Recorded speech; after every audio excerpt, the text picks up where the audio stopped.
The dragon has been found. And there's been a lot going on behind the scenes at Morning Star this morning. Mara lost a dragon last week, and a stuffed dragon, and she was insistent that it was in my office, but it wasn't in my office, and then there was panic, but we found it. It was in Angie's office. Angie's not here, but we were able to secure the dragon, and the dragon is now on its way to Mara, who has been missing it. Yay. Okay, so we are with Carter Talley. Hi, Carter. Hi. Carter. Gotta. Carter, you've got some people.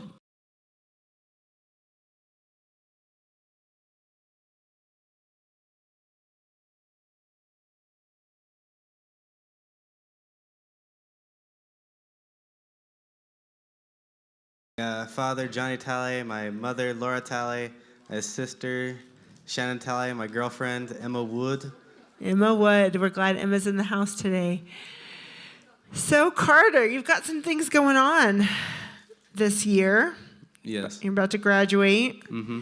And people are asking you all kinds of questions. And he said this morning, somebody asked me when I'm supposed to report to campus, and I don't really know.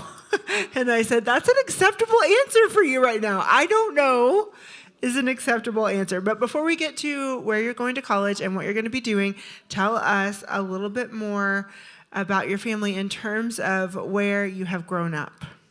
I was born in Frisco, Texas, and I grew up for my first 5 years of my life in McKinney, Texas. And then we moved here because my grandparents were like, you should come over here. And we were like, it sounds like a great idea. Well, these ones, of course. These ones were like, you should come over here. So Cindy is denying that, but either way, it's a good arrangement, right? It's a good arrangement. So how old were you when you moved to Las Cruces? I was 5 years old, and I started kindergarten here, and I went to Hillrise Elementary. Hillrise Elementary, okay. And you have been raised in church. So tell us how you came to Morning Star. So we're getting out of a different church that we didn't really like at the time, and it was kind of falling down, and Johnny Talley's giving me a bad look, but it's okay.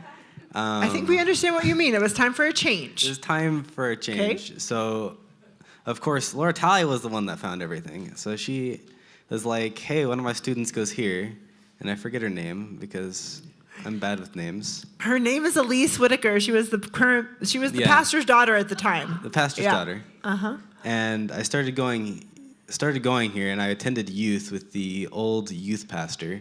She was very nice, and I felt it was very nice here. It was very it was smaller than my older church, and I liked that a lot. Okay, good. So you got involved. You were involved with the youth group from the very beginning, and you're very involved now. Let's share some with our congregation. Tell us a little bit about how you are involved, not just with youth, but in the congregation at large. So I do tech with Stuart sometimes. I either run the live stream. Not with him anymore. I ran the live stream sometimes, or I do the slides for the songs and for other things, and I'm also on the church board. He is on the church leadership board. That's right. I'm the youth representative. I say a couple things, and then I listen to them all talk and figure stuff out. You do contribute and participate, which is great. And then what else? Is that pretty much encompasses? Yeah, that's everything I do here. Okay, so that's a lot. I just want to make sure we haven't forgotten anything. So that's youth involvement, it's the church leadership board involvement, and it's tech involvement as well. So tell us about an important experience in your faith journey. Tell us about something that has helped you understand that it's important to practice faith on your own, because you have very faithful parents and very faithful grandparents. So tell us about something that has helped you say, you know what, this is my faith, and I want to grow into it as an adult. And it doesn't have to be one experience. It can be like a repetition of something, an overall experience over time. What has made faith important to you? Yeah, if I like fail. No. There's no failing. I think the one thing that I could say, like, it's like the transitioning to this church, like, it made it more my own because my older church was like a lot bigger, and like it felt like that I couldn't do what I wanted to do or like talk to anybody. Like I can always talk to you if I have any questions, and that makes it so much easier to figure out what I need to do in order to make my faith my own. That's a great answer, Carter. Yeah, engaging with people where you are, that's a great answer. So tell us, we're going to switch now, gears just a little bit. So tell us where you go to school now and, what's your experience like there? How are you involved and how have the past 4 years been for you? Okay, I'm a senior at Centennial High School. It's over there somewhere. And I'm in lots of science-y clubs. I'm in Science Olympiad. Laura Talley runs the club at Oregon Mountain High School. Yep, she's she's not a rival. They're not at the same level, so it doesn't count. Like they can't compete, so. So trash talk among the tallies. Okay, so science-y clubs. Yeah, like I build a bunch of stuff. Like I went to a skills competition a couple weeks ago, and I got gold, which means I get to go to nationals during the summer. Congratulations. Yeah. It's Tell us a bit about that project. it's so skills is like it's kind of like a job.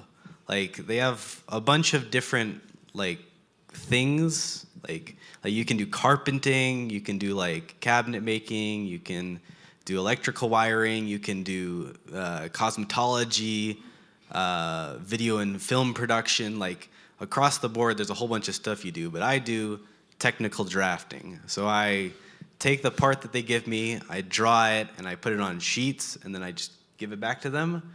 And they look at it, and they're like, you did it correctly. And Nice. So what are some other clubs? what else am I in? Or other activities? Other activities. You just did something that was pretty cool with the dinner theater. Oh, yes. I'm this year, I decided to take the musical theater class. I've never taken a theater class before, but my advisory teacher was the theater teacher. So normally you have to take the intro class to get into the theater, but he was like, I know who you are, you can come and help. So I originally just wanted to help with the set design, and I helped a little bit with that, but near the end, they really needed somebody to be there on the days of the production to run the performance tracks that's just like the music over everything so that they can sing, and there's like sound effects and everything. So that was me. I did all of that. It was really cool. So tell them about the play. What play did you do? Oh, we did Beauty and the Beast. It was very good. It was very good. It was a dinner theater, and so the part where they start singing "Be Our Guest," they had the walls lined with servers, and the food came out during that time. It was really very well done. At the second performance, Shannon actually was one of the people that was bringing the serving. food with FCCLA. That's awesome. It's really good.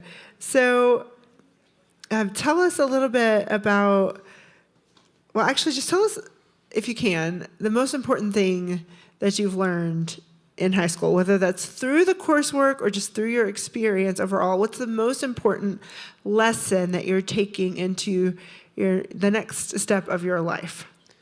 I think the most important thing I've learned from doing all like the clubs and all of my classes is that in order for me to be successful, I have to be self-motivated in everything that I do.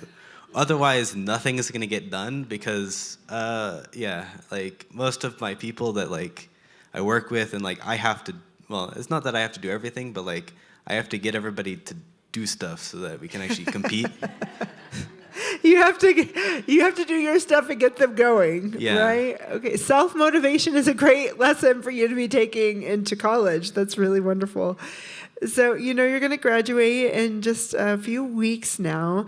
So, as much as you know, without any undue pressure, what are your plans after graduation?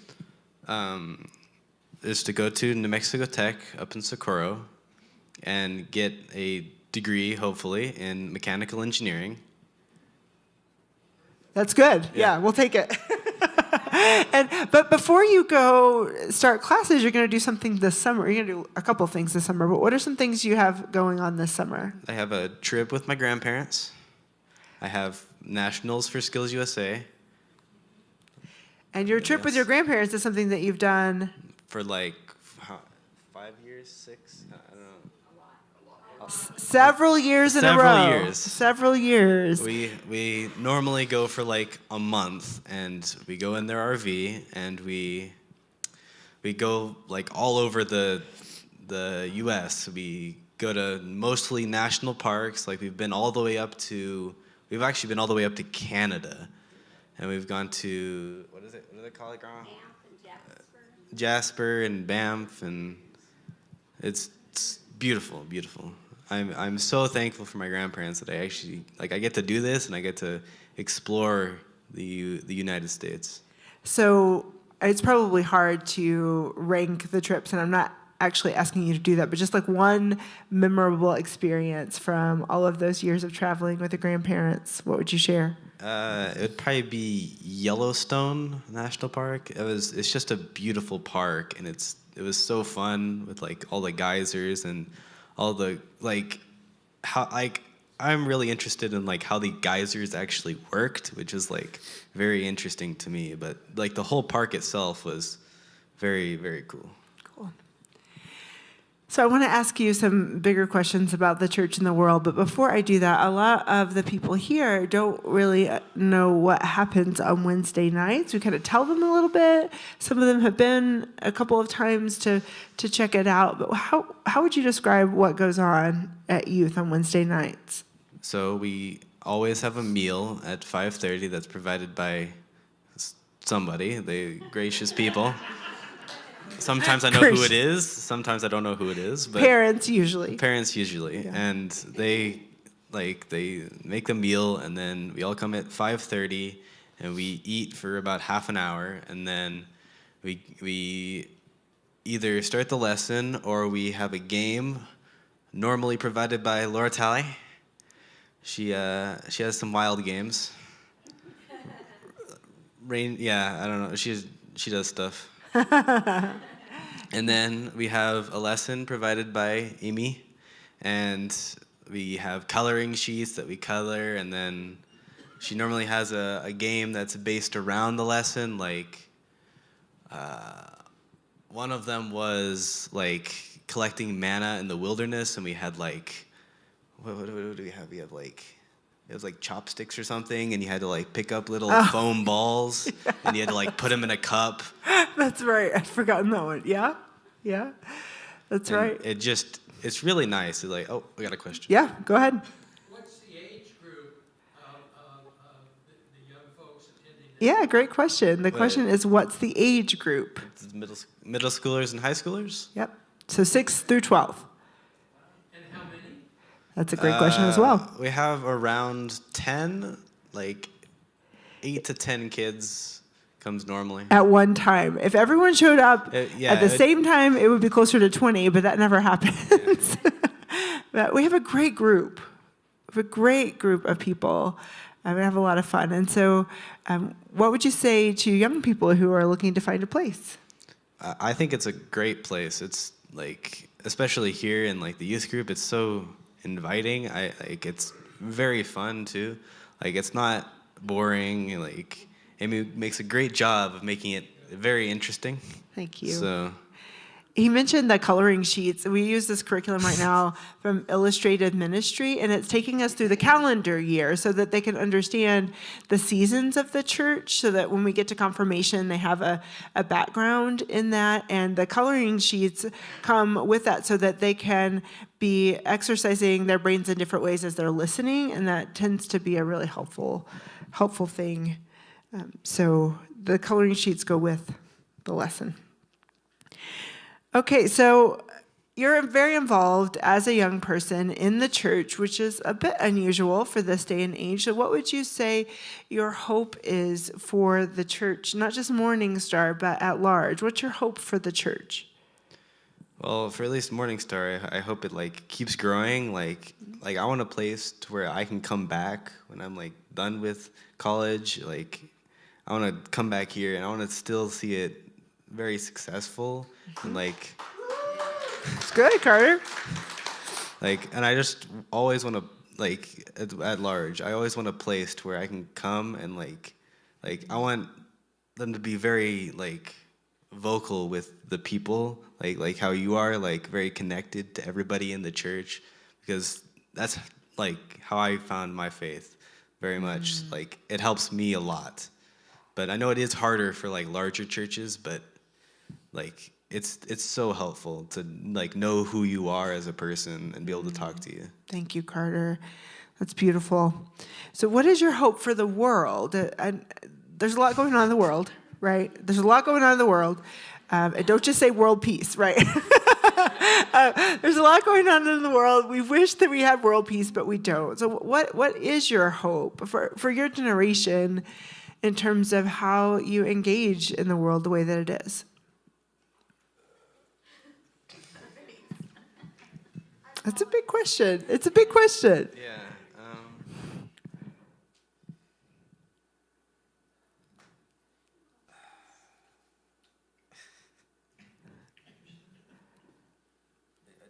I don't like. It's okay. Again, I don't know is an okay answer.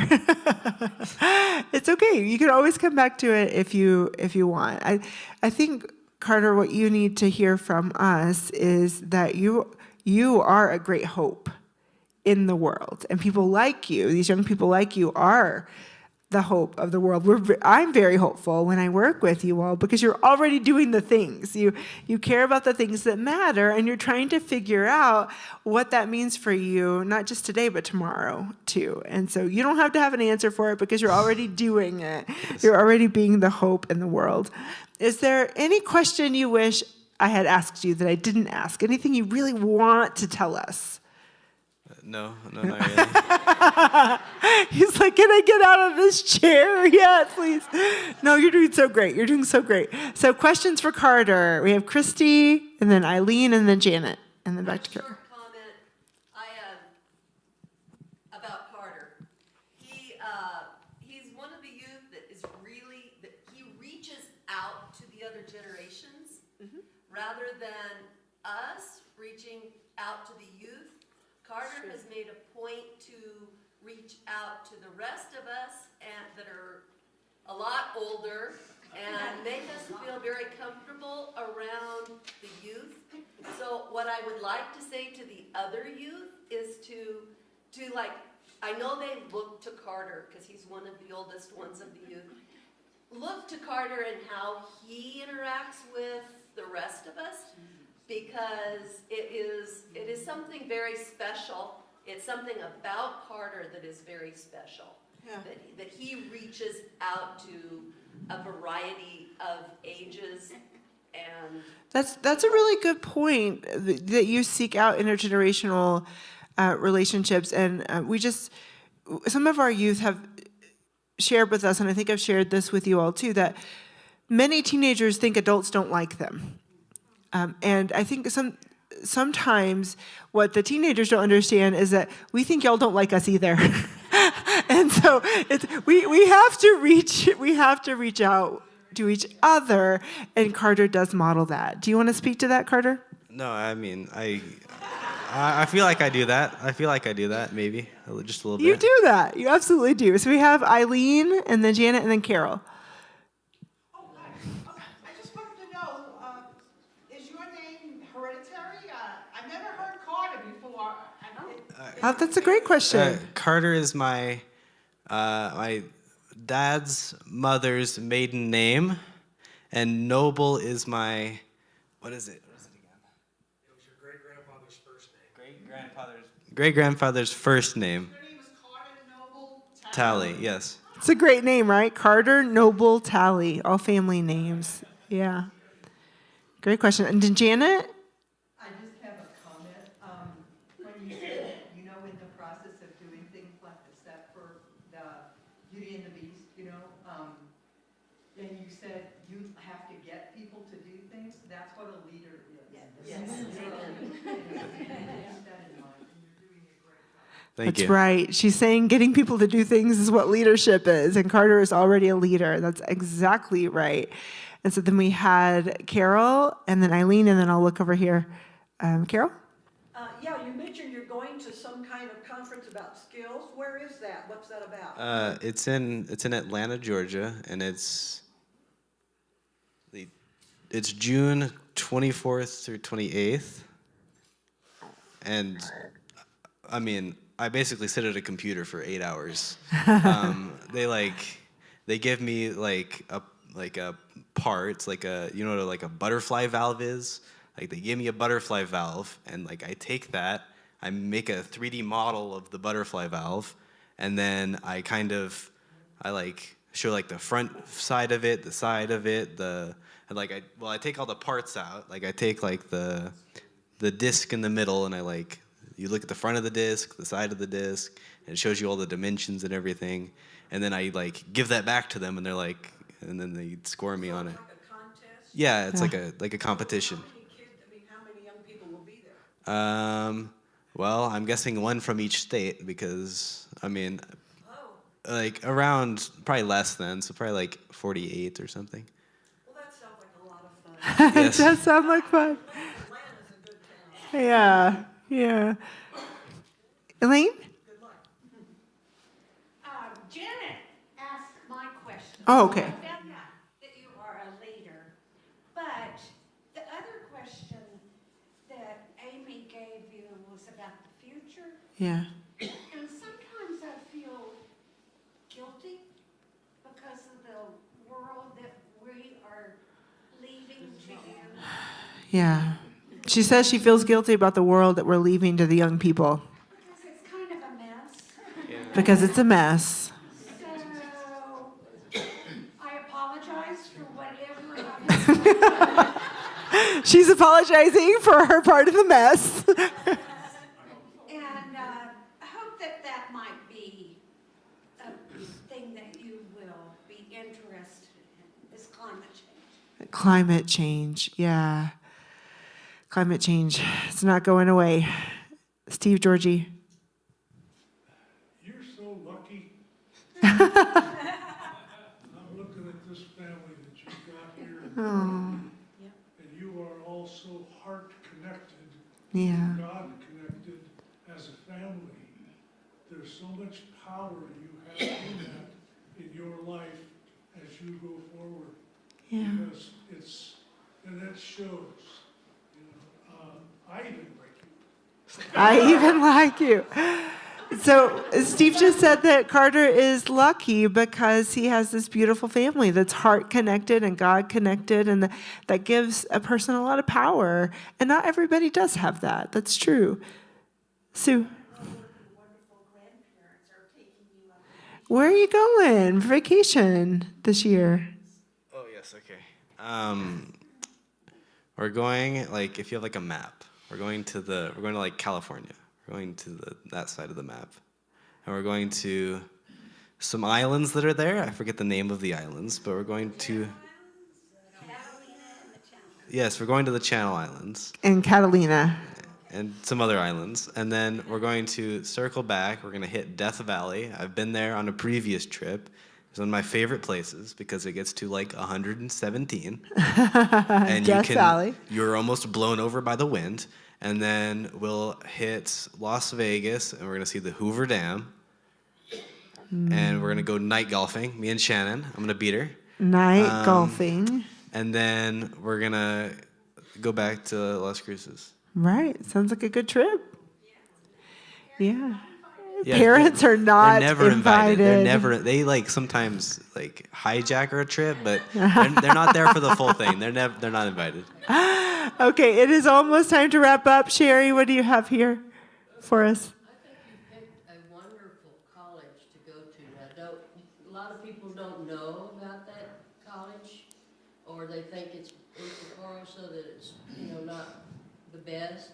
But I have several friends who have graduated from there and have gone on to some wonderful jobs.